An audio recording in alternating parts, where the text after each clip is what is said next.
Hi, HR Nation, it's Chris Rainey. Welcome to HR Leaders, the show where we interview today's most successful and innovative HR practitioners 5 days a week. Today, we're joined by Imola Richards, Global Program Manager for the HR Leadership Program at GE.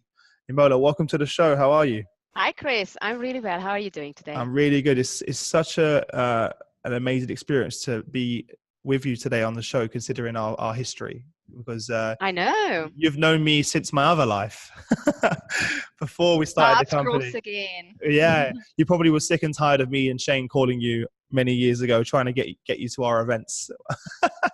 If you are patient and you persevere, really. you No, it's forgive been a us. great experience, Chris, and it was really good to know you. And I couldn't be happier to be on your show and your podcast. Thanks Fantastic. for having me. It's been great to follow your career as well within the organization, to progress over the years. It's something that I always keep an eye on LinkedIn. And I love, when I first speak to someone, I think it was probably 4 years ago that we first ever spoke, to see you develop through your career as well. It's been amazing. So congratulations on that. So for everyone listening, tell our listeners a little bit about yourself personally and your journey to where we are today.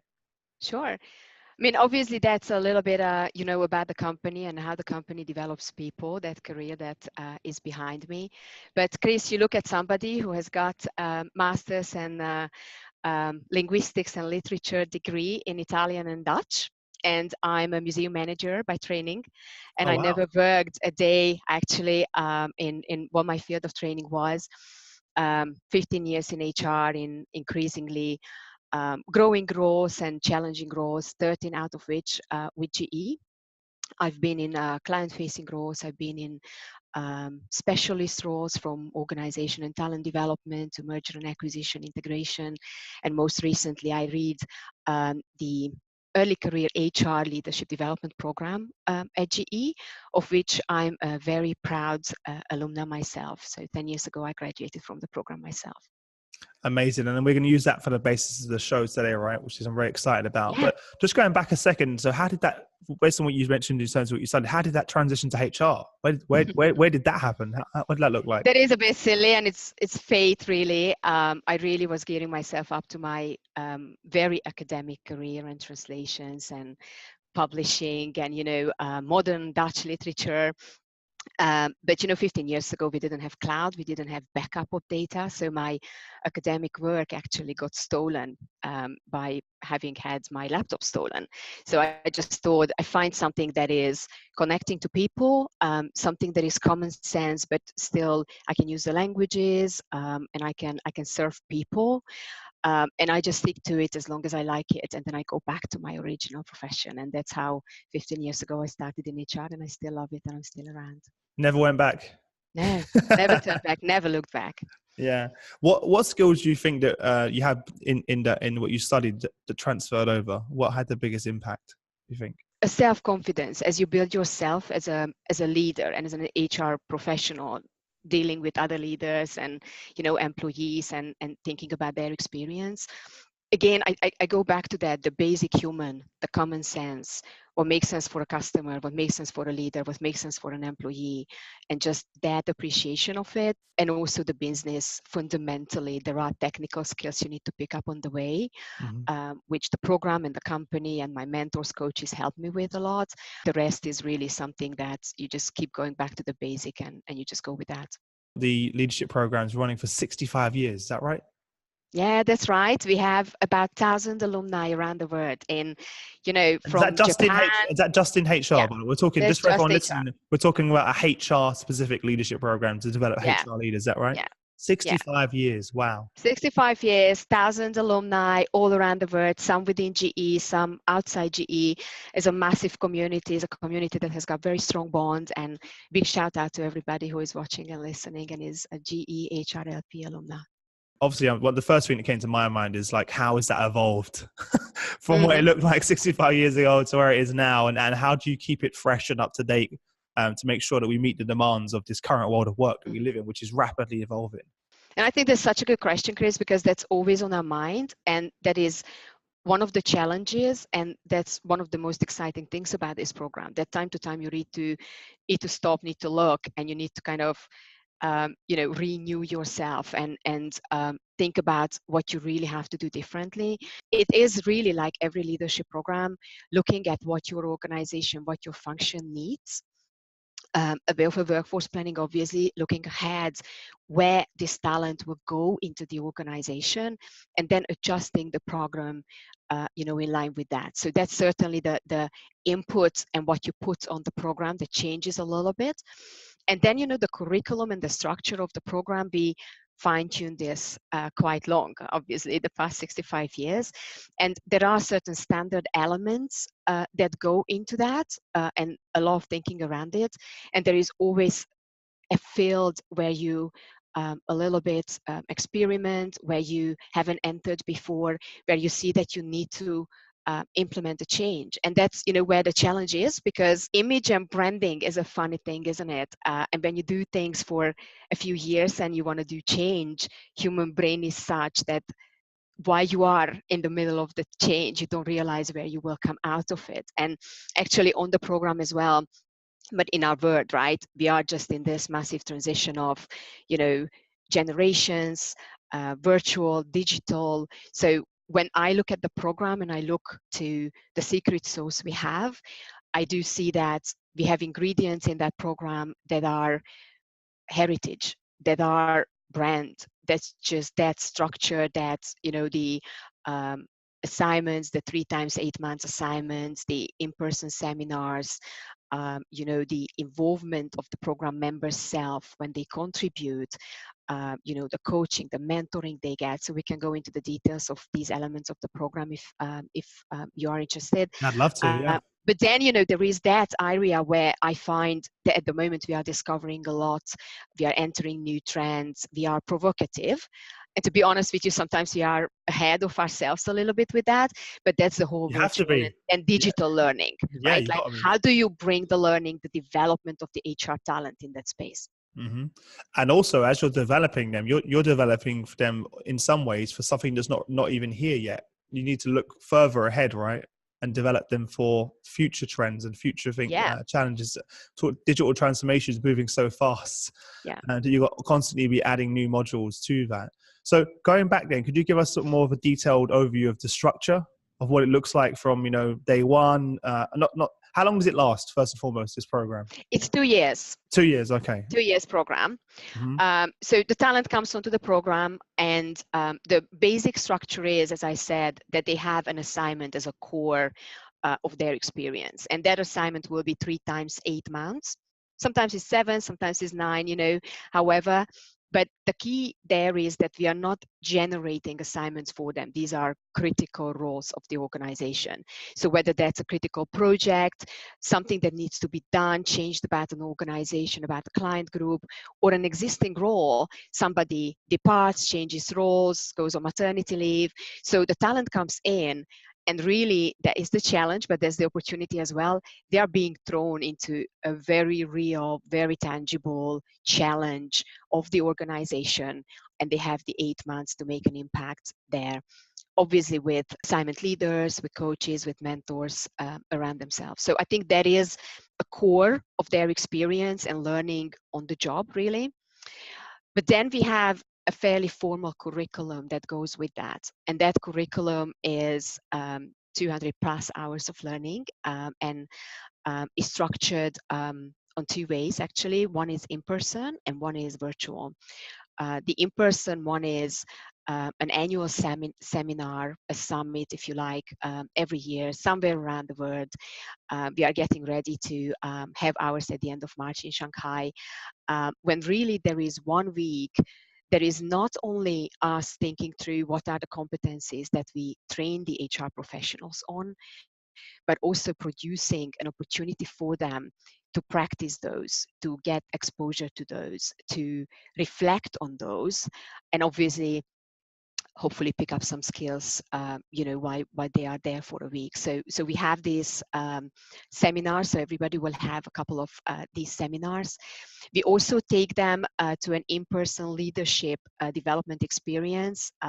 Some people might know that we have Crotonville, just outside New York, which is Everyone knows development that. center. And that's an amazing experience. Mm-hmm. And most importantly, I always call it like a Zen garden, where you really can focus on reflecting on who you are as a leader, what is your journey, and the whole campus is set up on a way to Yeah. not only to train you, but also make you think and interact with people. So we bring them there for a 1 week cross leadership program experience. G doesn't only have a leadership program for HR. We do have that for finance. We do have that for engineers. We do have that for the digital function. So, then all the leadership programs can come together and just focus on leadership for a week there. Mm-hmm. So that's the in-person opportunity. Yeah. And then And we have the is that across the 2 years, by the way? So and one that's per across the year. 2 years, yeah. Mm-hmm. So they will have two seminars that are really focused on HR. They will have one leadership, which is a cross leadership program. And then they will also have the virtual piece that I'm very excited about. So I'm excited about learning in the digital space, HR skills with the new technologies. And what we do there, we actually do have every second year, we do have a virtual seminar for our HR talent. But the whole virtual topic is more complex. So the virtual seminar is really for them to learn how you learn in the virtual space, how you build what I call a muscle, Chris, around that digital and technology challenge that's around us, and us as HR leaders entering that space as leaders. So how do I project myself in that space? Um, us as coaches and mentors and partners to the leaders that we work with, and obviously HR leaders for the employees, the employee experience, the customers, and the society around us, right? So what we produce. And I think that is a heavy subject. And when you are on this program, we really want you to face that. And for that, as I said, we are piloting and we are trialing a lot of things. So we just want the employees to have a bit of a smarter experience in this space. So I'm just thinking about a few things that we've done recently. We've done gig economy project pilots. We've tried new softwares, platforms for learning application, change management. We are trialing simulations for them, MOOCs, massive online open courses. We went with like superheroes for our recruitment, initiatives. We trialed Higher View for interviews with our campus presence and interviewing for talent. And just in general, just trying to be really conscious about the digital space, having teams working on skill sets, having teams working on what does it mean for us in HR, and how do we operate in that space. So those areas you just mentioned, are they like virtual calls that are happening every few weeks or months, just out of curiosity, across all those different areas you mentioned? So there is a formal part to it. So the virtual seminar, for instance, is very formal. There are some mandatory MOOCs or simulations or courses that they have or will have to take while on program. But also we do quite a lot virtually. So we have like regular connects with each other. When we are on camera, we talk to each other. We have social media campaigns, when we participate in. And we do have, podcasts, roundtables with HR leaders and initiatives that are happening in the virtual space. And, we invite guest speakers, we can record them, we can share learning, in that space. So quite a lot is happening in the virtual space at GE, but certainly for our HRL people. Yeah. Is that a bespoke LMS that you use, or is it something, can you share what LMS you use, or something you built personally, like in it from scratch? Yeah, the actual LMS powering we all have this. a variety. Yeah, so we have a variety of tools and softwares, and I don't mind sharing a few things. So we do use the classic big partners when it makes sense. So whether it's Skype, whether it is Adobe, whether it's the big partner to kind of allow us to run events.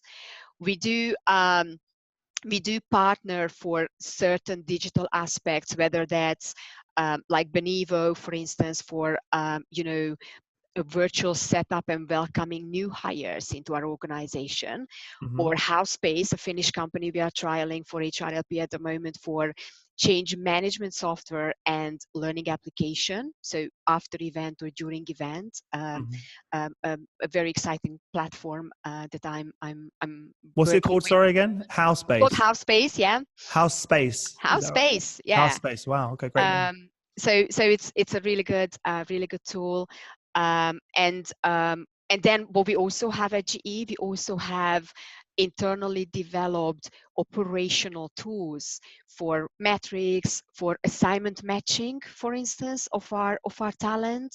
So that's developed internally and links into our company reporting. That's what I But was going with to some ask. really great metrics How do you that, measure it? Because that's what I was thinking. The reason I was asking about the tools is I was wondering, how are you measuring that people are taking these online yeah. assignments, and Yeah, and that they're absolute actually. kudos to our operations team there, Chris. They are doing an absolutely amazing job. So we have a tool that they have developed and designed internally for, again, assignment matching, which is really Okay. great. In HRLP, our volume is very different from some other programs. Of course. But if you think about like an engineering or like, a digital, where there are hundreds of program members, when the program members go into this tool and the HR leaders in the organization or their functional leaders go in the tool and they type in these are the great opportunities I have for assignments for you. And then the talent thinks about their development need, thinks about their location, thinks about what they want to achieve, what they want to have a look at, they haven't experienced before, and they can so-called preference in this tool. And then the program managers in the respective businesses, knowing both the individuals, the business needs, can kind of do the matching. But there is science behind it, and it's a digital tool. So we are really proud of that tool. I think that's amazing. What is equally exciting is actually the metrics that comes with that. So assignment leader quality, right? How are the assignment leaders doing? Are they great coaches? Are they not? The assignment quality surveys. So is your assignment really giving you what we thought it should have given you? Are you getting out of it what you need? How do we adjust? So all these are coming out of this digital tool that supports the leadership programs in particular, so our HR program as well. And some of the metrics, whether that's attrition, whether that's on our alumni, whether that's trends, right? Like how many, which year, and how the program has changed. And whether that's just, again, a metrics directly about assignment quality or the assignment leaders. We have that hands-on, and we also have a bit of workforce planning built into that, a sizing when we went after if you consider everything in workforce planning, what makes actually sense? What is the percentage that you put on a leadership program for your organization to have a healthy bench and healthy pipeline for your development? So it's a combination of all this, but it's super exciting to have that digitally, obviously, as well. Yes, it's amazing that you have that in place, and as you said, it's custom built, right? So yeah, not many companies have the opportunity to have such an incredible bespoke program for you guys. But you've been doing it for 65 years, right? So you've been we've building been doing something for all these years. Yeah, you've been building it up slowly. Just going back to those face-to-face and those offsites for a second, just out of curiosity, who's leading those?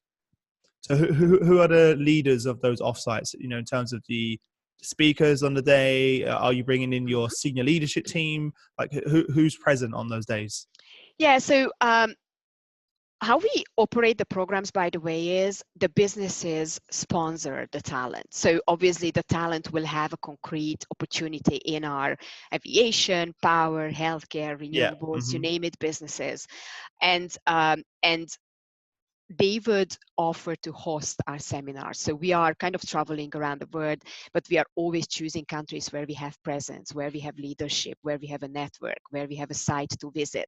So the China Technology Center is going to host us, and our power and healthcare businesses in China in March. So we always have a host, we always have a business we work with. And my role as the corporate program manager is to actually design with a local partner, a local HR leader, the entire agenda, who we invite, how does the curriculum they kind of have to go through, because we predetermine that those competency models are important. Yep.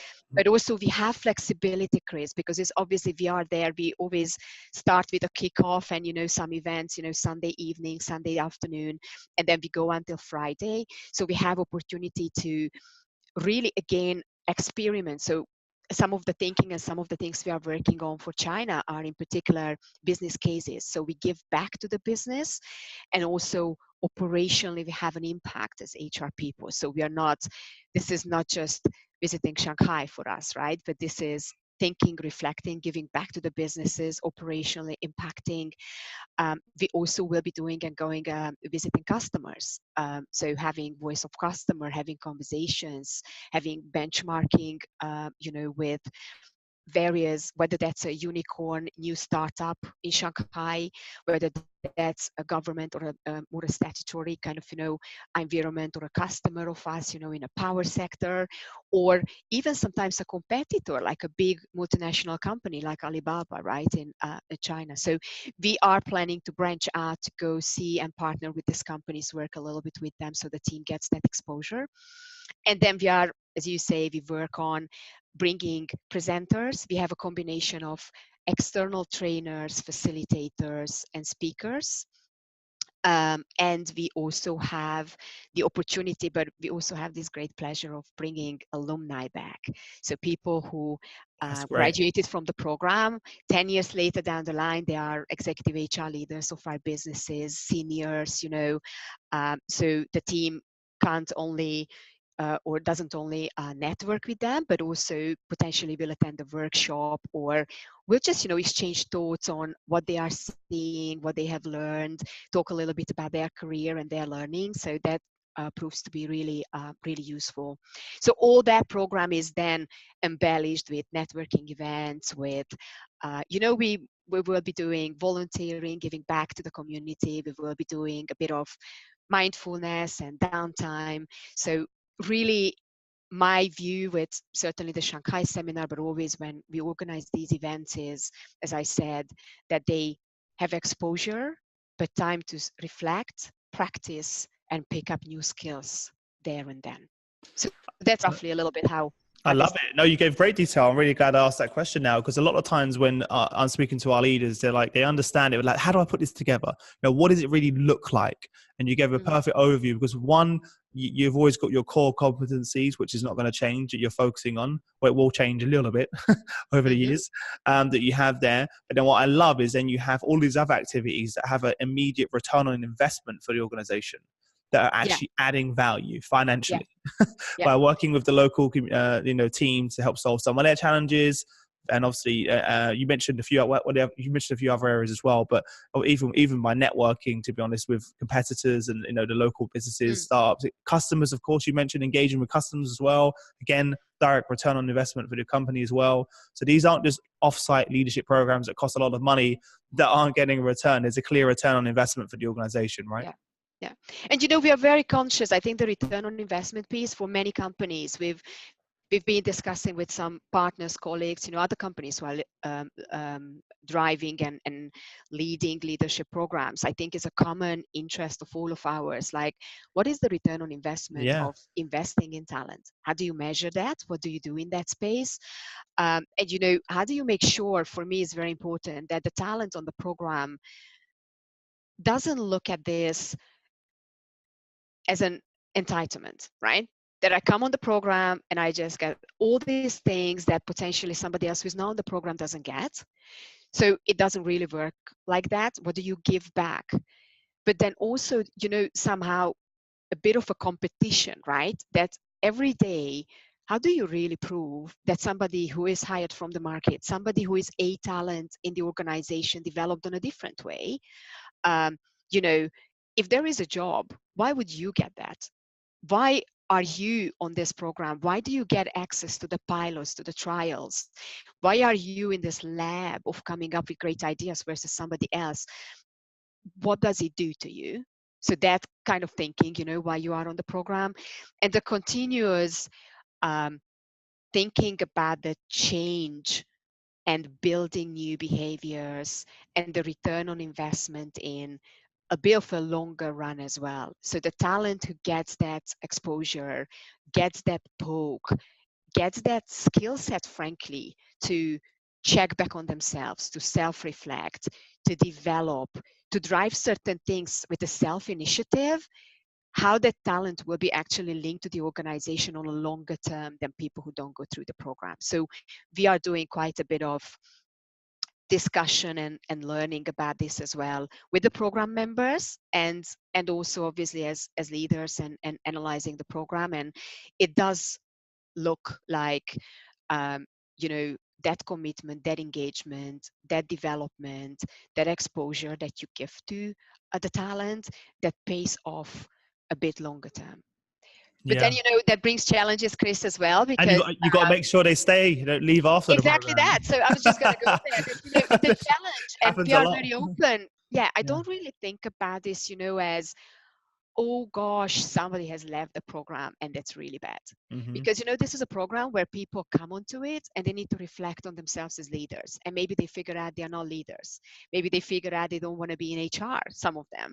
Some of them figure out that, you know, they just want to go on a different path, or serving a client, or you know, whatever HR is about is just not for them, and that's perfectly fine. When they are out there and part of our community, that's still very valuable. We are really proud of having developed and having had some of the HR leaders that at the moment are working for other very reputable companies, and we contributed to their leadership development. So that's really important to us. But then, you know, we also know that HR is transferable as a skill, right? So when you learn a skill that is great in HR, that's going to be great in other organizations, HR organizations and functions as well. So unfortunately for our organization, that is a great attraction as well. So, you know, it's a combination of all that. You know, I know the teams are all very proud, and most of them are very happy, and we're very happy with how their career is developing. So Amazing. And you guys are well renowned for your leadership programs, both inside and outside of HR, obviously, as well. So you've got a lot of heritage behind you and a lot of learning you've already had as well. It's even, you know, something I'm familiar with, and I'm sure many people listening are as well.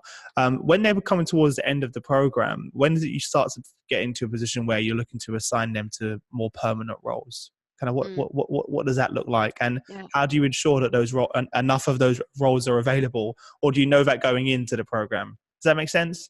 So, Mm. you know, they're It's going through. really difficult. Yeah, I'm just Yeah, wondering, what does that look like? Just I wondering. mean, you know, the only guarantee we have and commitment we have to the talent is obviously that they will come off the program as junior leaders of this company. They will have a standalone responsibility, that they are the leaders of that particular field of role, of Hmm. client group, you know, where they come And that's based on the off the project they program. work on, and is that based on that project they get in the beginning? And you know, not necessarily actually. So we have a No. combination, I would say, Chris.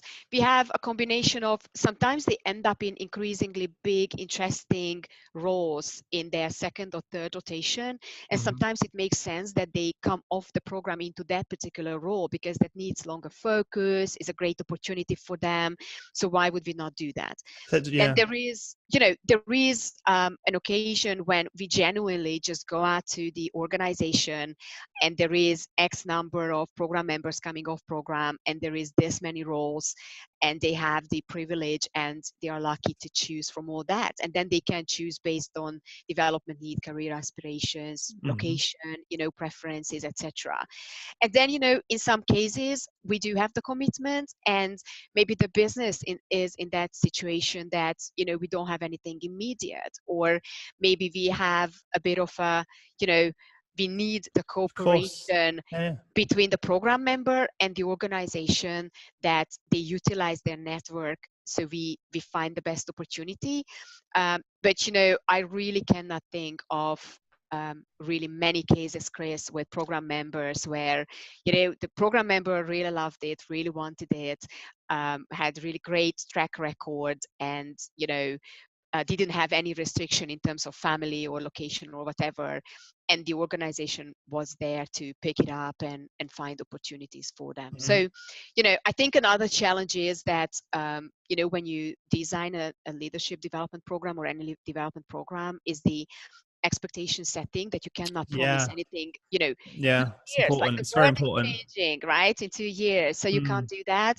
But also for me, for our talent in particular, that they do not look, in our world, when you come with your master's degree, you think you are, Yeah, you don't want that. that you Entitled. arrived, you Yeah. get your So degree. I've done And the hard work now. and No, that's no, it. the hard work begins on the other side. And that's exactly it. So, I talk to the program members a lot about the leadership program is baselining. The leadership program is setting you off. The leadership program gave you a toolkit, hopefully, and here your career starts. So you look back to these 2 years, and our goal with that and my coaching to the team is make sure you take the best out of this. So when you look back in 2 years, you are not only proud of the development and the growth, but frankly, you are surprised. You go like, wow, was this really in me? I never realized that. Surprise yourself by what's in you. Um, but never look at that as if you don't get the job out of the program, or the job maybe is not in the location with the client group, whatever that you really in your dreams imagined. Guess what? Your career goes for decades after that. That's going to be one role with one learning in it. So I think that kind of mindset as well, that you finish the program, that's a great achievement. Here you go, and now you start your career, and hopefully Yeah. you build up enough skills, mentors, networks, coaching, and everything, to be successful in that going forward. Yeah, you can't forget about all of the value that you've gained over those 2 years. That's what's so exciting. Yeah. And now, obviously, you'll get an opportunity to apply it. Don't worry. But that value and all of that experience and those connections and the knowledge you've gained over those 2 years as well is so valuable. And sometimes when you're in the moment of doing it, you forget about how valuable that is and how lucky you are to be in that position as well. I think that happens a lot to people. For everyone listening, not everyone listening has a budget like GE or the resources that you guys have, right? What advice would you give to leaders that are listening right now that maybe have a small team of HR that they want to develop? Maybe with limited resources, where would you recommend that they spend their time and energy to maximize that in terms of developing their leaders? I think it's difficult to say, Chris, because obviously what works for one organization might not work for another organization. I certainly would say that you need to think about, why are you establishing that? What is your commitment to the development of the talent? For what purpose in the organization? And then look at, what is the learning objective with that particular program that you are designing? And frankly, then I think sometimes with internal resources, sometimes just being really conscious about what are the competencies and again the learning objectives you want to achieve, you can do miracle in today's world.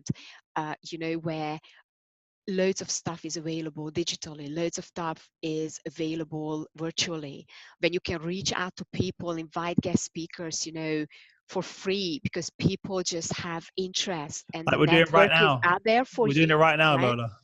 Honestly, it's just amazing what you can do. And that reminds me, one of the toughest moments, in my career, I remember, was when I really, very first time in my life, organized a virtual um, development center. We always used to have that in person, Chris, and the business was in a situation that, unfortunately, as much as we love the talent, we wanted to develop them, we needed them for the pipeline, we could not afford to travel them somewhere. We just really had to be conscious about the cost. And I remember my manager, it was so painful, and he just went to me, Imola, why are you so fixated about in person? And then I was just thinking at the time, like, telepresence, the leaders I know, and I just started to puzzle together the ingredients I needed for what I needed for the program, to realize that the preparation up front for a virtual event or a digital development, not having all the resources available but spending more time up front into designing it and thinking through what you need actually delivered something that was equally amazing. And we measure, at the time we measured it by NPS, whatever voice of customer you want to measure your events by. I would say all the time measure the satisfaction, all the time talk to the program members and pivot. Go and develop and do it differently and do it better, and build a culture whereby people appreciate that it's part of your employee experience to say what you think, what would work for you, and for the organization to listen and pivot into that. And guess what? After that learning experience, there was no difference, Chris, in the NPS between an in-person and a virtual. And the only hiccups we had, guess what? What were they? They were technology, right? That, oh, maybe Yep. my camera didn't work for 5 minutes, Yeah. or maybe when we dialed in, we spent a 5 minutes, hello, hello, can you hear me? Can you see me? But apart from that, people went over those hurdles and the learning experience wasn't different. And this is quite a few years now. That's when my whole passion for digital virtual learning has started. That experience of you actually can bring learning growth to people without investing a lot of money, and just being a bit clever and thoughtful and prepared about how you actually train them. Well, Imola, that leads us quite nicely on to our quick fire round. I'm going to ask Yes. you 5 questions, and you have no longer than a few minutes to give us some amazing answers. Are you ready? Okay, of course.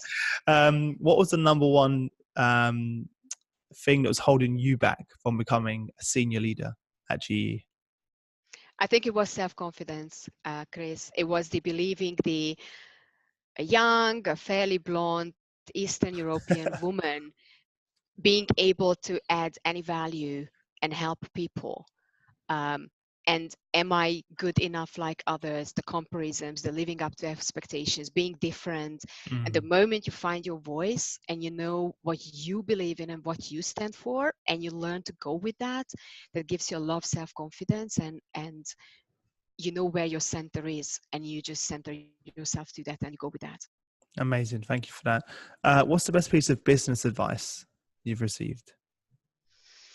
Oh, I got so many, to be honest with you, but in no order of preference or priority. Things like go for the challenging and go for the difficult, and do as best as you can.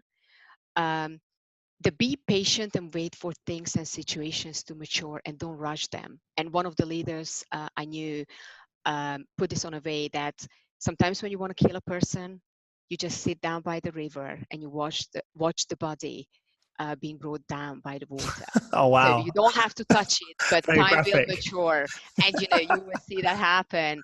And which one shall I pick? And the last one is the pick the battles. You can't win all the battles. Just be very conscious about which one you pick and go for that, and do less better and more focused than Yeah. everything. I do love the first one though, because it's come up like just go for the hardest challenge. Because I think that's where you really learn the most just about yourself personally, and you stretch yourself beyond what you thought was possible for yourself and even the organization. Absolutely. And the reward is so much better when you kind of put yourself in those situations. And the more you become comfortable in uncomfortable situations, Absolutely. you become a better leader, a better individual. And so, yeah, something I love There to is do. actually a saying for the HRLPs that goes around for absolute years. They take the assignment that nobody wants to take. Yeah, exactly. That's on our leadership program. That's the kind of the number one advice that everybody would say, and Yeah. it's just so true. Then you'll always be in high demand. Always, if you want to. Yeah. What's some books you'd recommend to our audience, and why? It's just so personal, Chris. So I really struggle with that. I take inspiration from a variety of sources. So I do obviously Marshall Goldsmith's books, right? There are always new ones coming out. But recently I've read and I'm reading Factfulness from Hans Rosling, that really puts this whole social sensitivity and a broader picture around what we are doing in this society and how we contribute to that. I think Jonathan Ferrar's The Power of people is amazing for data analytics and in that space. You know, the culture map, you know, for cultural differences and that muscle around like the global sensitivity. But then I have, you know, just personally, I really like Vivienne Westwood. So her biography recently really inspired me to how you actually drive something that never has been done before and enter spaces that open up just by instinct. And you know, I have a little one, and you know, the whole brain child, you know, by Daniel Siegel, really made me think not only about how children's brain develops, but also how human beings, the emotional and non-emotional of us, and the communication and the power of how we deal with each other. So it's a variety of books, but Oh, thanks for pick one. they're great. They're great books, but I'm gonna have to read the last one. Now I've just become a dad. I think I'm gonna have to There you read the go. last. Absolutely, you do. New You do. to be honest, I've got like 10 books around parenting that I haven't got through yet. Everyone keeps recommending these books. I'm like, okay, guys, I don't even have enough time to read through, but that sounds like a very interesting one. So I'll do that. Could you share some internet resources that you use personally for your own learning, or you know, to stay up to date with current events, whether it's sort of online resources or any apps that you use to stay organized? It's you know, it's a variety. I do have, just as an example, like WeChat, which is, you know, the Yeah, WhatsApp in China at the yeah. moment, and you know, I'm really onto it at the moment, getting ready for the Shanghai seminar. But to be honest with you, I'm really good friends with LinkedIn at the moment, in terms of I have a variety of people and organizations that I highly regard and follow and I'm in touch with, and I really tend to check in with those. So whether that's, you know, the CIPD organization, whether that is a company that I follow, whether that is somebody who is inspirational to me, whether that's Marshall Goldsmith or Gary Kasparov, right, and what he's saying about AI and Deep Blue and, you know, human and machines. So it's a variety of that. So I really just tend to spend a little bit of time every single day going through, seeing what the people I regard and follow read and do. And frankly, I started to put a few that I find controversial, Chris, as well. So Yeah, just it's a making challenge of sure, perspective. Yeah. exactly, making sure that with our words, we always see what we follow, but that it tends to That's be dangerous what we somewhat. like. Yeah. So what I started to do is go with what I actually dislike and check out what I dislike, just to see what's happening in that space as well. That's a very interesting point you mentioned, because I've been thinking about that a lot recently. And for everyone listening, your social media, your LinkedIn, your Facebook, it's a reflection of yourself, of your own thoughts, of your own interests. So it's really dangerous sometimes, because you're just reading your own opinions in a lot of, and you see it directly. You're seeing yourself in the mirror in your feed, because that's how the algorithm is designed, guys. Is that the more you consume around things that you are personally interested in and that you are it reflects your own thoughts and opinions, that's what you're going to get back. So it's sometimes I have actually also started doing that more and more now, Imola, as well, through my social media, is to try and check out stuff that I'm not normally, that maybe I'm actually opposed to, and to check it out as well, just to make sure I get a different perspective as well, to keep my mind Yeah, open. So absolutely. and that's one of the dangers of this digital world too, guys, is that everything you see now, all of the algorithms are designed to give you a reflection of yourself back at you. It's very, very dangerous as well. So you're not exposed to new thinking, new thought, and you're not challenged. Even the comments section is people like you saying things that you are reaffirming these things. So yeah, very, very interesting point.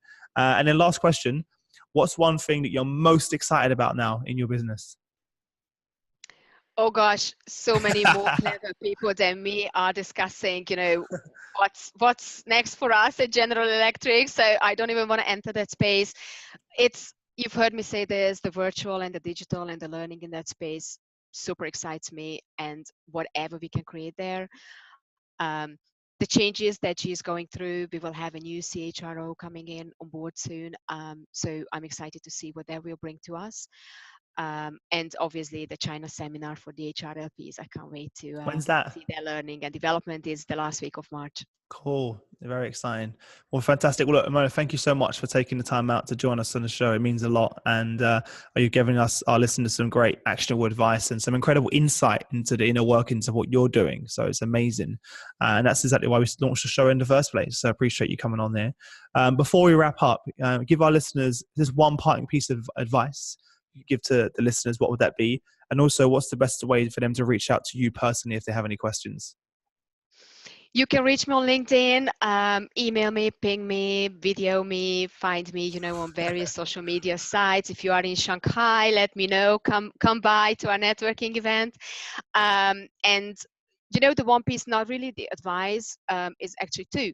One is for HR, guys, we need to unite, we need to cooperate, we need to create and learn together beyond the boundaries of our organizations and walls. I'm pretty sure that we can achieve more together than if we are in silos and we are just operating on our own.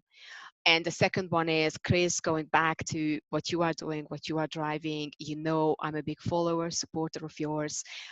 Like Chris, follow Chris, support Oh, Chris, thank you. because it's an important work that he's doing. So thanks very much for having me today. Thanks a lot, Imola. It means a lot. It means a lot coming from you. For everyone listening, as always, guys, if you head over to hrdleaders.com, you'll find the show notes from an episode. Everything that Imola's mentioned, all of the resources she's mentioned will all be linked in the description for you guys. So it'll all be there. Again, Imola, thank you for taking the time out to join us. And I wish you all the best until we next speak. Awesome. Thank you very much. And look forward to connecting soon, Chris, again. Bye-bye.